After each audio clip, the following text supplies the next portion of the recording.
আজি আমাৰ PMC পলাশবাৰী আঞ্চলিক উচ্চ মাধ্যমিক বিদ্যালয়ৰ নতুন ভৱন এটা নিৰ্মাণৰ আধাৰশিলা স্থাপন কৰা হৈছে।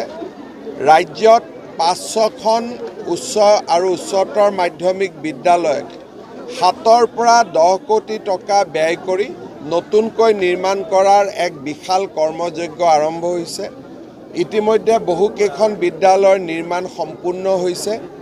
আজি আমাৰ PMC পলাশবাৰী আঞ্চলিক উচ্চ মাধ্যমিক বিদ্যালয়ৰ নিৰ্মাণ আৰম্ভ হ'ব।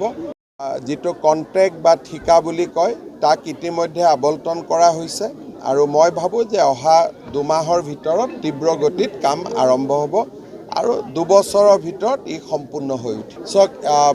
এইটো ৰিং ৰোডটো হৈ যোৱাৰ পিছত এয়াৰপৰ্টলৈকেও ৰিং ৰোডলৈকে এটা এলিভেটেড কৰিডৰ হ'ব। যেনেকৈ নাৰেংগী কুৰুৱাৰ দলং ইয়াৰ লগত সন্নিৱিষ্ট হৈ আছে।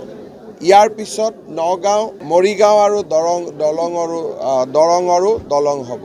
আগলৈকে গৈ মাজুলী কমলাবাৰীৰ দলং। অৰ্থাৎ অসমৰ প্ৰত্যেকখন জিলাতেই একোখনকৈ ব্ৰহ্মপুত্ৰৰ দলং আমি পাই যাম আৰু ৰিং ৰোড প্ৰকল্পই এটা ডাঙৰ পৰিৱৰ্তন কৰিব। মই ভাবোঁ যে দক্ষিণ পূব এছিয়াৰ দুৱাৰমুখ হিচাপে এটা নতুন পৰিচয় গুৱাহাটীয়ে লাভ কৰিব।